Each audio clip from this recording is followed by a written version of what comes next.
Welcome back, Beyond Rome listeners, and we are back with Joe Heschmeyer from Catholic Answers yet again. We are so excited to have you back, Joe, to talk about something very controversial that also needs clarification. And this is, do Catholics, Jews, and Muslims all worship the same God? And my awesome co-host, James O'Reilly, is going to direct that conversation.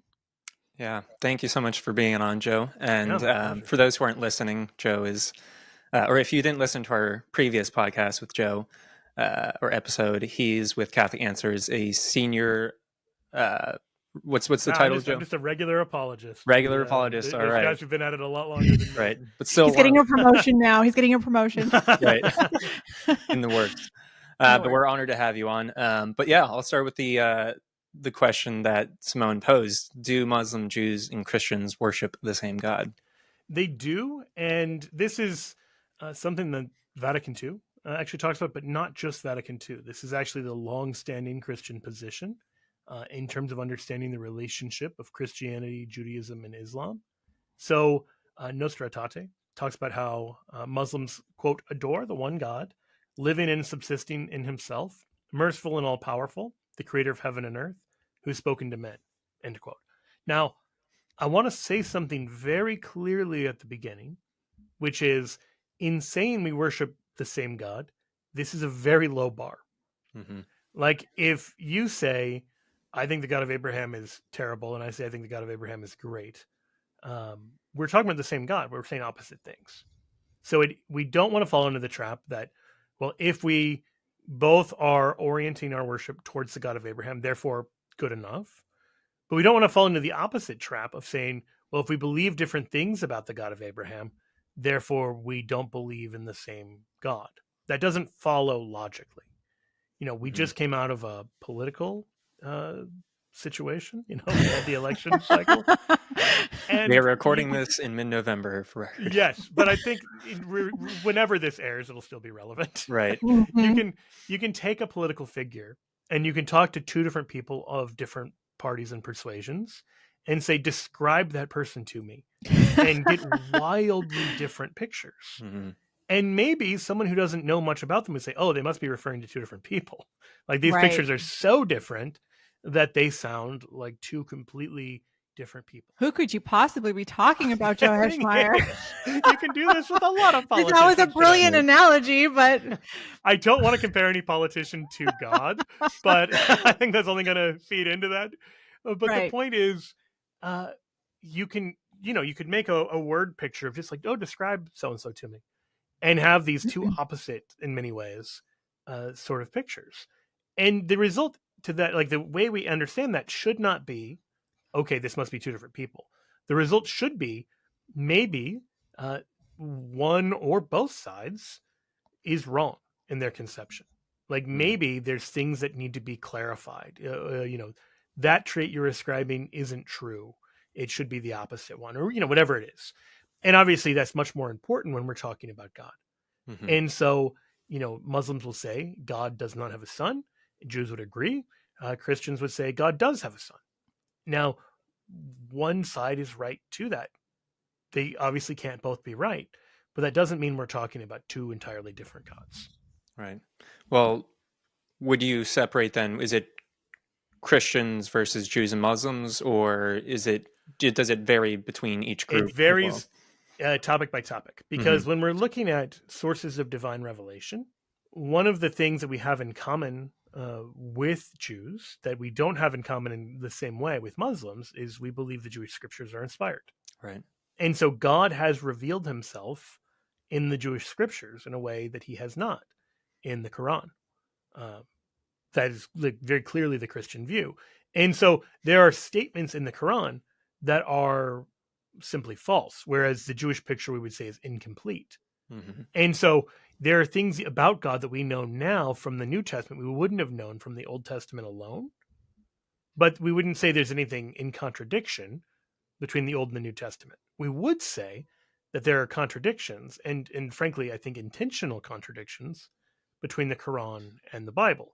And I think either a Muslim or a Christian would be able to affirm when the Quran depicts God as saying he has no son and to stop saying he has a son, that is obviously intended as a response to the repeated affirmations in the Gospels that Jesus is the Son of God. Yeah. And should be read in that way, that you can't harmonize. Like one or the other of those views is actually mistaken. It's not just a matter of one being more or less complete. So when we're looking at sources of revelation, we've got a common ground with Jewish people that we don't with Muslim people. Right. When we're looking at theological claims, Muslims and Jews are going to line up on certain aspects of the oneness of God, where they take oneness in an anti-Trinitarian way, whereas Christians are going to be the outliers. So you'll find kind of a fascinating pairing where it'll be maybe 2-on-1 on different questions. Yeah. So, yeah, I mean, more could be said, but I would say that at kind of the broad level, it's not quite as simple as an us versus them sort of thing. It's a more complicated set of, and then there are some things, of course, that we all agree on. Yeah.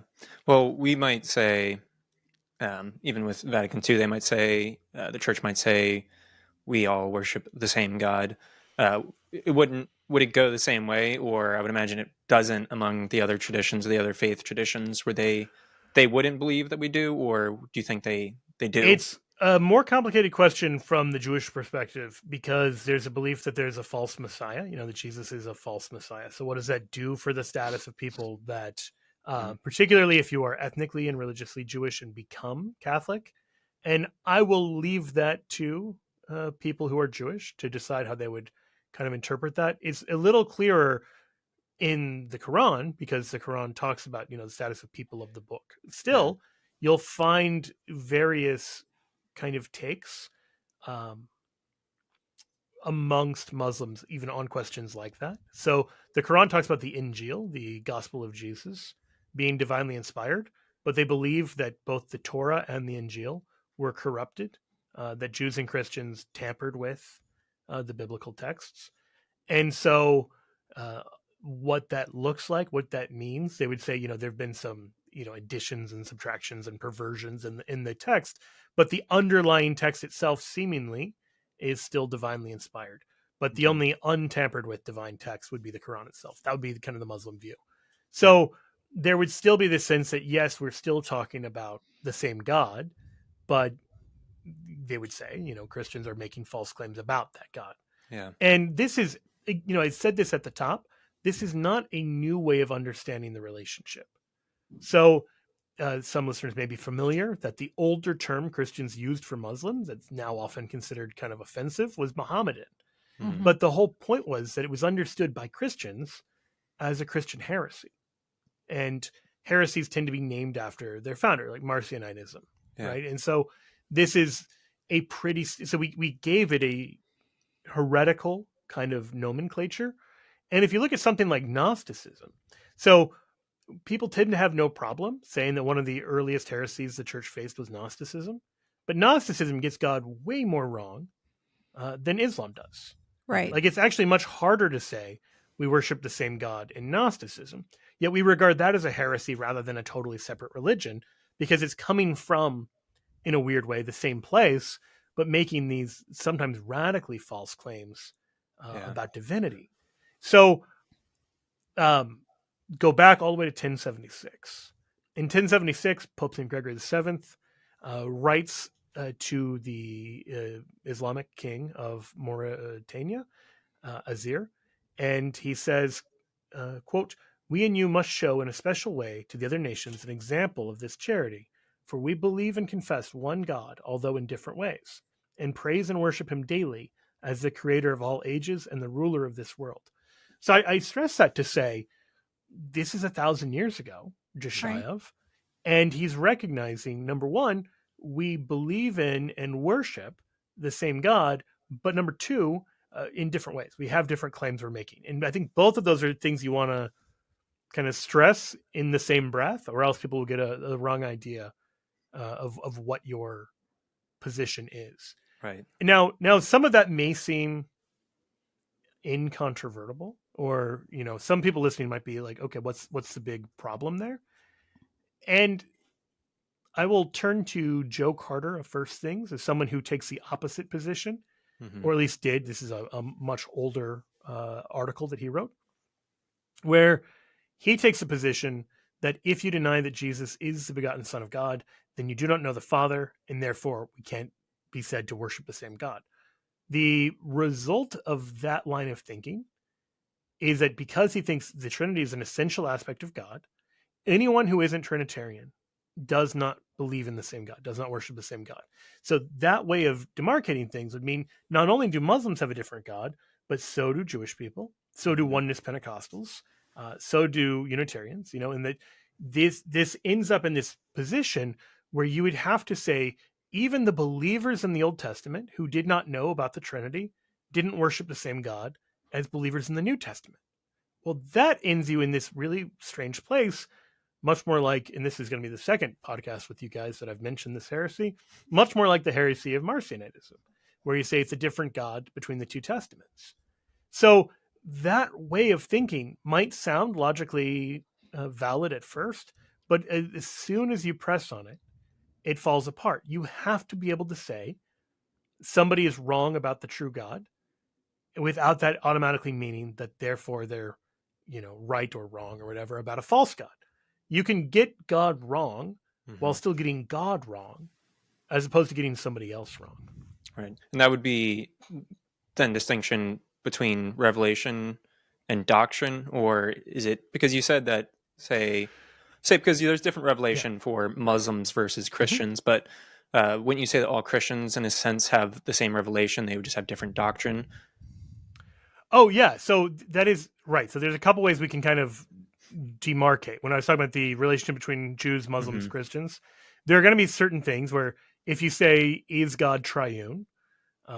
Oneness Pentecostals, Jews, Muslims are going to say no. Christians are going to say yes. But that doesn't mean from getting the doctrinal thing, obviously coming to different conclusions where one side's getting it wrong. It doesn't mean we're believing in different gods. We're believing in different essential attributes to God. Right. So, you could get something essential about somebody wrong and still, so this is a silly example, but just to kind of highlight what I'm talking about, you're camping and you hear a sound and you say, I think that was a wolf. And I say, I think that was just a dog. Now, the essence of it either is wolf or dog. Maybe we see it and we still don't know. We're getting something essential wrong. One of us is. We're clearly still referring to the same creature. Yeah. Well, likewise, when we're doing theology, we're referring to the same God of Abraham, even if we're making contradictory claims about his nature and essence. Well, I want to hop on something you said earlier, because you spoke of the church speaking of Islam almost as a heresy. Would that be a heresy within Christianity, more within like the Hebraic tradition? I would say within the Hebraic tradition, right? Okay. Like it is far enough away from the kind of Christian origins, but if you understand the history of Islam, there are offshoots of Christianity that are influential in kind of the worldview of Muhammad, and this was recognized. So St. John Damascene, who is one of the first Christians to speak really intelligently on Islam because he grew up in a Muslim country and he's conversant in it. His critiques of Islam recognized that this is clearly Christian influenced, but has come to, and so I was in Morocco some years ago and was talking to my guide, and we were just going through, the different stories in the Quran, and is there a parallel story in the Bible? So Jonah and the whale, and he'd give like the Quranic name, the Musa, and we're like, oh yeah, Moses. And we're going through this, and I'm with some other Catholics, and then he's like, in the sacrifice of Ishmael, and we're like, yep, we got that, and they're like, wait a second, nope, actually, we've got the sacrifice of Isaac. But there's clearly Judeo-Christian roots to where the Quran is coming from. Like, you don't understand what the Quran is doing without recognizing that it is being told from the perspective that something true has been revealed to the Jews and Christians. But the claim goes, it's incomplete and corrupted and now has to be completed and purified with Muhammad. Well, and so that's kind of like, we would say, yes, we recognize that this is where it's coming from. Like, it's not Christianity, but it has to be understood in its relationship to Christianity. Right. And even if you can understand why Islam is false and disagree on certain things. Mm-hmm. Looking at it historically, you can kind of understand,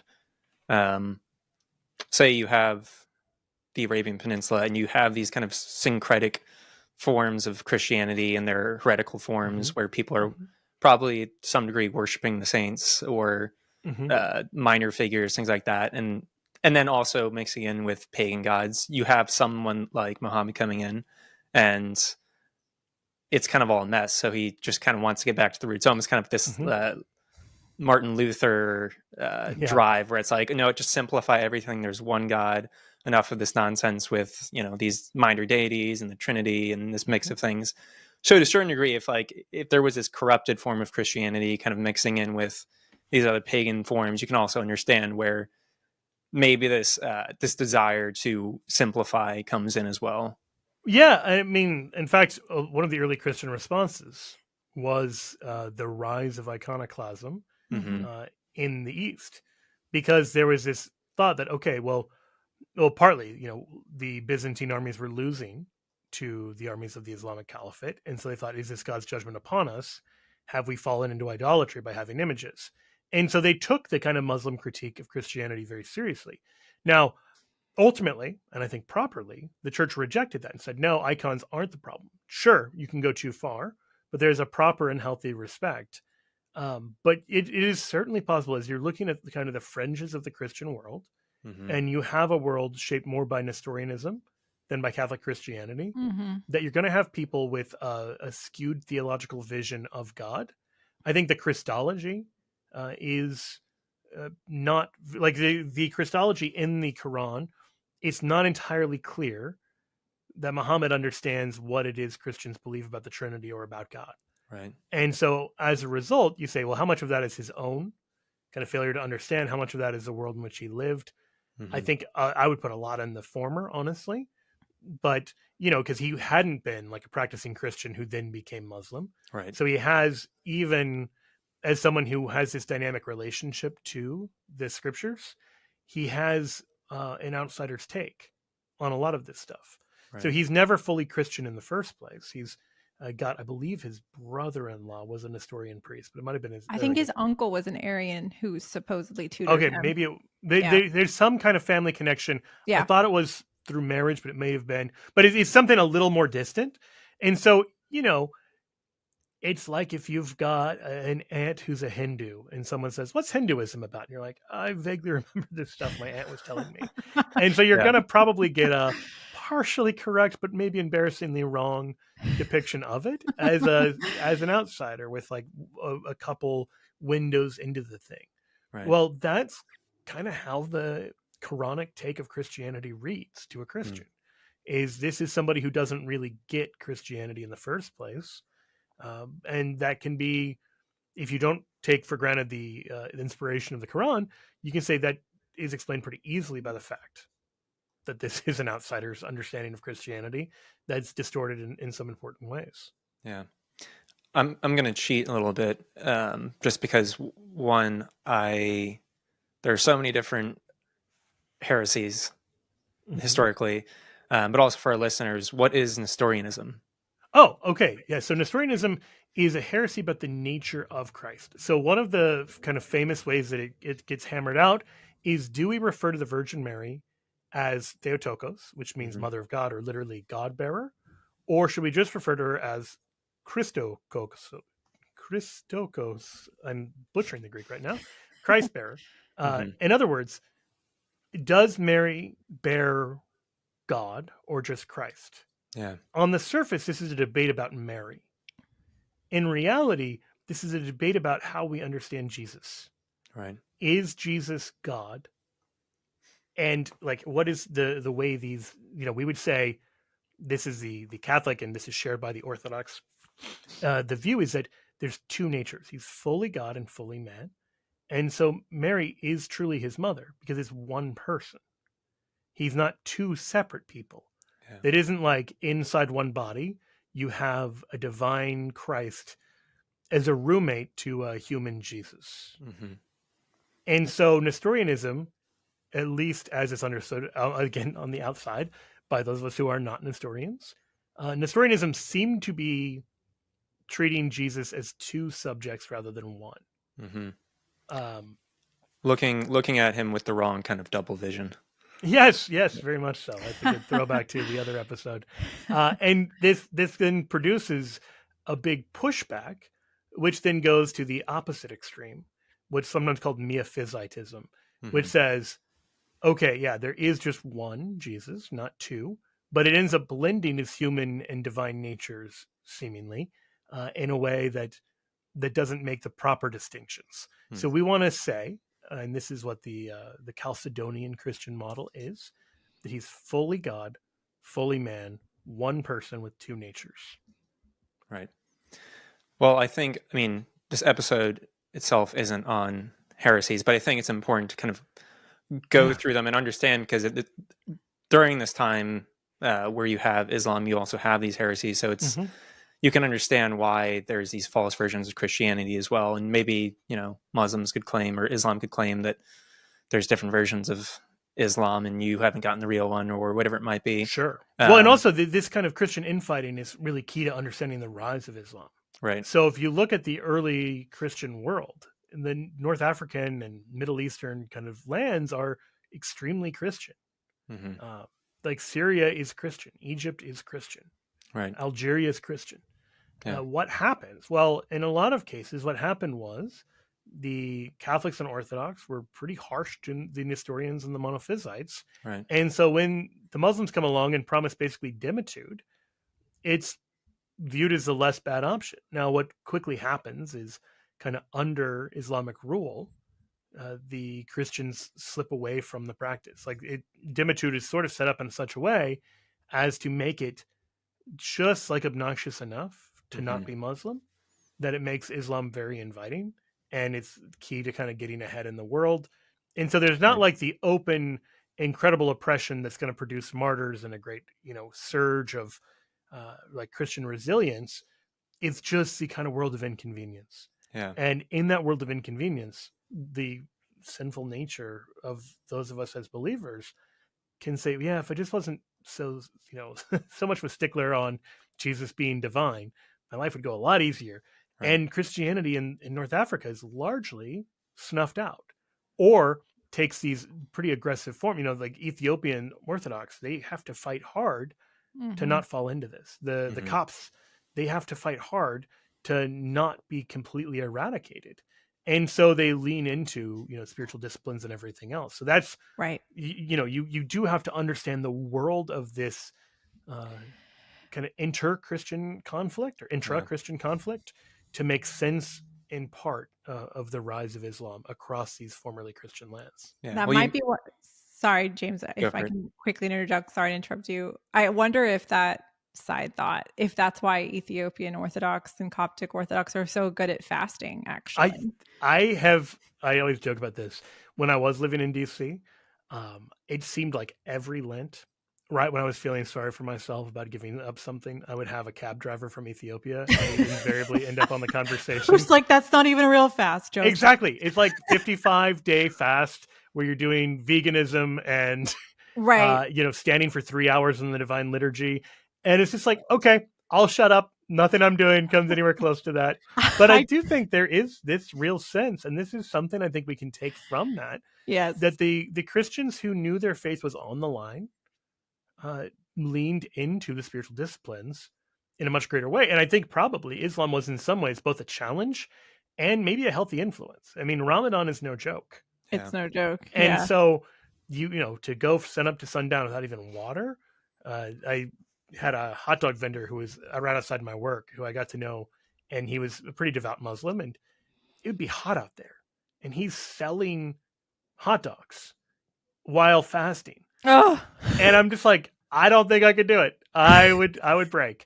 But leaning into, not in an unhealthy way, but leaning into spiritual disciplines in such a way, that's something where I think maybe one of the kind of unexpected takeaways from this episode is, view this as a challenge to the places where we've gotten weak and slack, and take that very seriously. I think that was the appropriate response to the Reformation, saying, okay, what are the things we need to fix in house? I think that's the appropriate response to the rise of Islam, or to any kind of persecution. Not a sort of woe is me, this is all my fault attitude. Sometimes it's not. Yeah. But to say, is there something in need of purification? This is certainly Israel's response to the Babylonian captivity. And I think that's a healthy response to always be saying, what do I take away from the fact that maybe I've got this new challenge or new oppression or new, someone Right. is being critical of me. What can I take from that in a spiritually healthy way to come out stronger? Yeah. You did mention Dhimmitude earlier. I don't think that's a term that most Oh, people are familiar with, yes. but I think it's important because it does I think it kind of tells something about the relationship between the two. But could you define it for us real quick? Yeah. So a dhimmi is like non-Muslim, Mm-hmm. and tude is like from like servitude. So how, so think about the word Gentile, which, we used to mean like a non-Jew.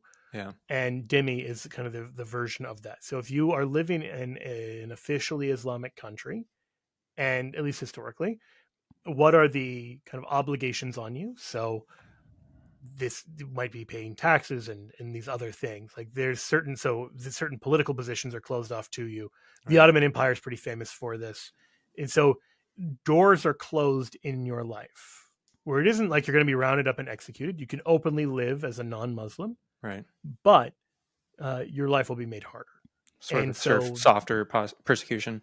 Right, exactly. Softer persecution, which, by the way, is the much more effective form of persecution to break Christians. Yeah. Like Well, if you say we're going to round people up and put them in, detention camps, right, then that will inspire heroic martyrdom. Yeah. If you say there's a really exciting movie coming out, but it has really blasphemous and vulgar and promiscuous scenes or whatever else, and you can't watch it if you're going to be a faithful Christian.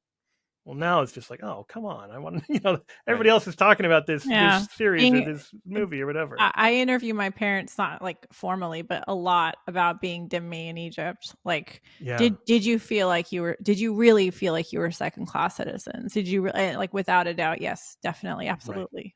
Right. Absolutely. Yes. But historically, I think usually dhimmi under Islam would have been Christian and Jews, correct? That's right. Although it would be true of anyone who is not Muslim, but particularly Christians and Jews, because that's much more the world, especially as Islam moves west. That's the world in which they're kind of sweeping through. Yeah. Well, I think it's an important question that we're engaging with now, especially in wake of the controversy or people getting upset about Pope Francis's remarks recently about all religions kind of worshiping the same God. What would be your take on that and your response for Catholics? I think that the way he worded it was at the very least confusing and misleading. Mm-hmm. We want to say on the one hand that there can be elements of truth in any religion. And in fact, like there is what St. Thomas Aquinas describes as a natural virtue of religion. Right. Like if you tomorrow discover some undiscovered tribe living on a desert island somewhere, I can already tell you they have religion, and they probably have a fairly sophisticated religion, which points to the fact that man has a desire to be in relationship with God. There is this reaching out to God, and it's motivated by several things. One, this interior calling of conscience and this sense of right and wrong. Two, the external knowledge that we live in a created world and can know about the Creator. St. Paul talks about this in Romans 1.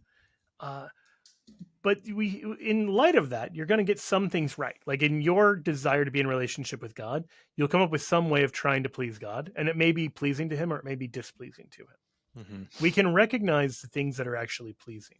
Like when St. Paul is in Athens and he goes to the Areopagus, Mars Hill, he talks about the Athenians who have a temple or an inscription to an unknown God. And so he recognizes this religious longing and searching, and he tells them that he's there to proclaim the God they've been looking for. So he recognizes among these apparent pagans that they already are in some real way in a sort of relationship with God. Yeah. He doesn't say, scrap everything you've got, we're going to build from zero. He recognizes God has already been at work in their life.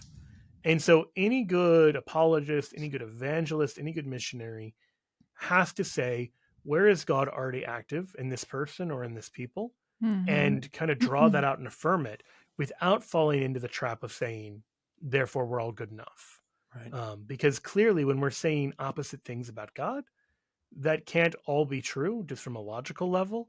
When we're making different moral claims, let's take not even the case of Islam, take a more extreme example, like human sacrifice kind of religion. Mm-hmm. We're not going to say Aztecs, Christians, cool, do whatever you want. Like, we don't eat meat on Fridays. You sacrifice people, everybody, potato. It's not like that at all. Like, there are actual differences, both at the level of truth and goodness, right, that have to be adjudicated. I think, and the Christian distinctive is that this is not just one more example of the natural desire of religion. This is not just one more attempt at man reaching out to God, but that rather God has come into the world with his outstretched arms reached out to man. Yeah.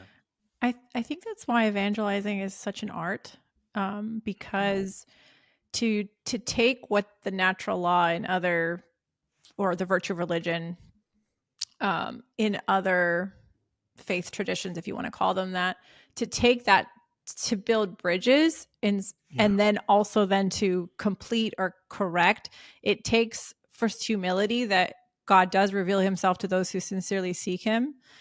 And to use that to then not be afraid, then to then not fall into religious relativism or whatnot. I think that's where kind of the art of evangelizing comes in. And so often I think that we fall into like the, religious relativism within different or like false ecumenism, because we don't want to fall into that spirit of condemnation or correction, which is good, but then we don't actually embrace the tension of, teaching properly or just, educating properly. I would even say that this is part of a universal problem, meaning some of us are too quick to want to correct others.